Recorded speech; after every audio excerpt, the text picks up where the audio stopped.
An all-star political panel joins me now. Bill Richardson, former U.S. ambassador to the United Nations, former Democratic governor of New Mexico, also served as Secretary of Energy in the administration of Bill Clinton. He's in Boston. And in Washington, our friend Bob Livingston, former Republican member of Congress from Louisiana, author of the book The Windmill Chaser, Triumphs and Less in American Politics. First, an individual question for each of you. Bill, is the North Korean deal at an impasse? It is at an impasse, but I think we have to be patient. I think the administration is playing it right. Don't give in to the North Koreans. Don't give them a summit until they take some serious steps to denuclearize, which they haven't done. So be patient, keep negotiating, be tough. Bob, an individual question for you. What do you make of Jeff Sessions retiring as Attorney General? Well, I guess the last thing I could say is that it was unexpected. It's been expected. I think people have known it was coming. I didn't know it was going to come as quickly as it did. But the Attorney General was a close supporter of President Trump's when he got elected. But I think the president was disappointed in his recusal.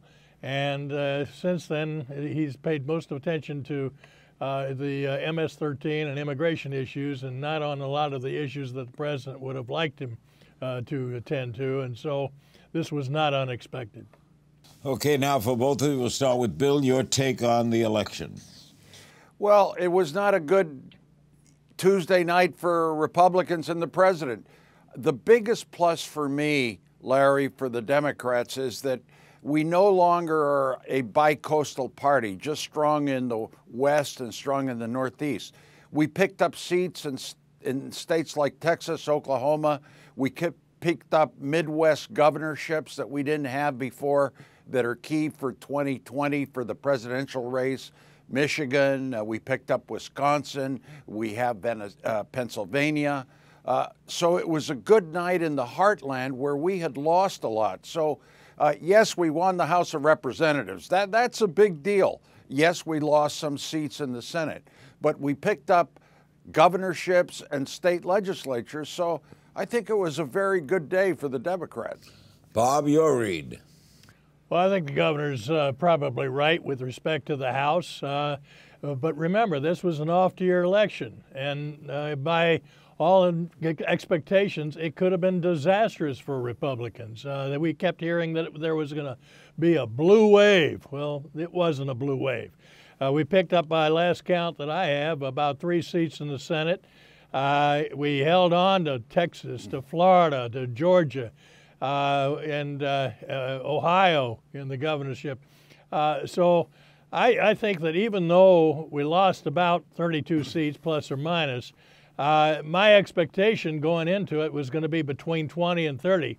So I don't think it was a bad night at all. In fact, I would say that I think that it was probably a very good night for Donald Trump. Most of the people that he supported on the campaign trail as he campaigned around the nation harder than any of his predecessors, Republican or Democrat, most of them won. And so I think it was a draw. It wasn't a blue wave. Okay, where, Bill, does the country go from here? Well, look, when Congressman Livingston and I were in the House together, different parties, we generally used to work things out. And I'm not optimistic, Larry. I just saw the president's press conference. I just feel that he doesn't recognize that he had a bad day and he doesn't want to work together. He's threatening that if he's investigated, he's not going to work with Democrats. So I'm a little disappointed. I'm a little down because I think there's an opportunity to work together on issues like rebuilding our infrastructure, our electric grid, bridges, roads. That's a plus for both parties to show that they can work together. But I think the House is going to continue the investigations, that is the role of the House of Representatives, oversight, and that seems to have soured the president. So I'm not very optimistic. Reed, Bob, our earlier guest, Reed Dickens said, a Republican, by the way, that Trump likes to campaign and he likes to have rallies, but he doesn't like to govern. He like making a statement that he doesn't want to work with the House if they're going to investigate him. He called that childish. How do you react, Bob? I don't really agree. I mean, this has been the most besieged president in my lifetime. The press has been unified with the Democrat Party to constantly resist and impede and to fight him at every juncture. Certain key leaders in the House of Representatives have said to meet every Republican you can find and just jump on them and get in their face and kick them when they're down. And their primary enemy, and I mean enemy, has been Donald Trump because he beat their chosen candidate, Hillary Clinton. So look, this guy does fight back. He's a counterpuncher, but they've been punching him for 2 years. I think that Bill is right.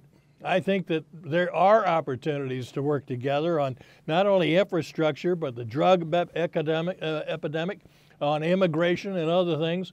And I think that both parties have an opportunity to move the country forward.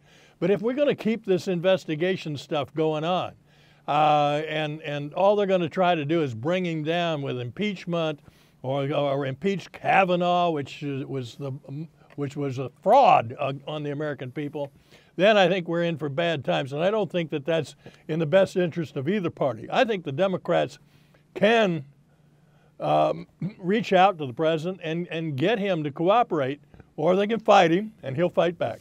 You two guys served in Congress together. Yes. Before we went on, you were very friendly with each other. What's going on now in America? Bill, do you see any light at the end of the tunnel toward a friendship?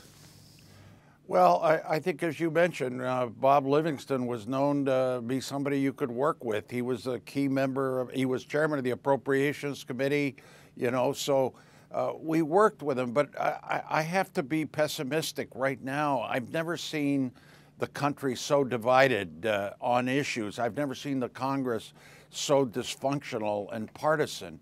I don't know what it is, Larry. I think it's the effort to raise money, go on cable TV. They shorten the days when you're in the Congress. When Bob and I were there, our families would get together. We'd get to know each other. They don't do that anymore, not even the Senate either. Now, look, I don't want to be a pessimist. I think there's an opportunity. 2020's coming. The president's going to want to get reelected. We're going to want to elect a Democratic president.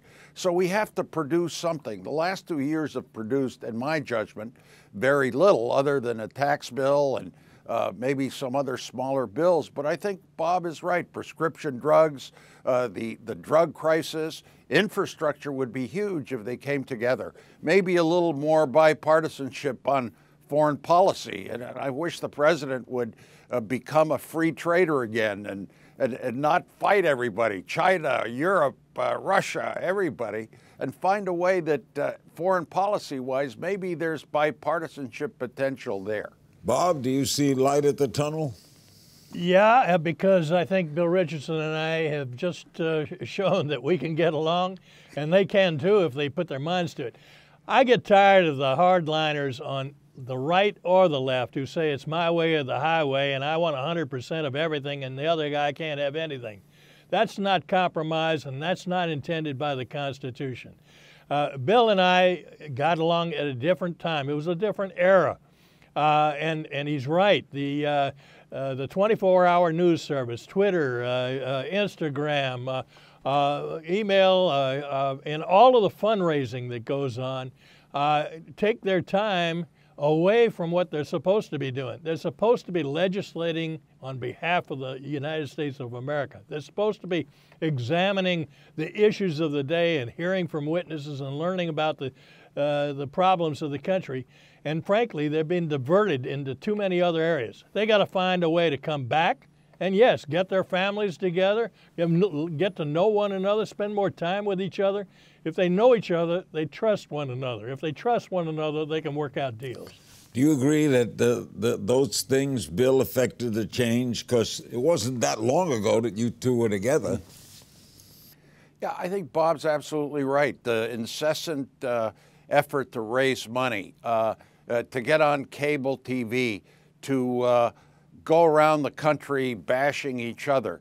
And then I think the divisions on the issues increased dramatically.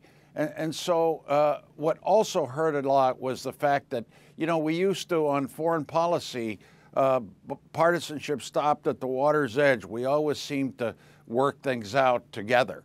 All of that is gone because there's such an effort to get reelected, to get majorities, to hit each other. So I'm not that optimistic. No, Bob, how do you reclaim that? How do you get that back? It's a function of leadership, Larry, and I think that there's been a dearth of leadership on both sides. The leaders have to understand that they have to get along, and the only way that they can get along is to make sure that their troops get along. And we have to tone down the rhetoric that comes from the White House, but if we can reach a realization that the rhetoric gets in the way of substance, and substance is needed to find solutions for the country, then we have to come together. Look, we've been going for 240 years. We've had good times and bad times. Yes, there have been tough politics going back to Jefferson's time, but we can get over this, and I'm just optimistic that we can. I don't think the world's coming apart. I happen to see a silver lining in this election. I think you got some good Democrats elected. I think you got some good Republicans who are holding on, and they just have to learn to work together. Thank you both very much. Bob Livingston and Bill Richardson, two outstanding Americans. Thank you both. Thank you very much. Thanks very much, Larry. Thank you.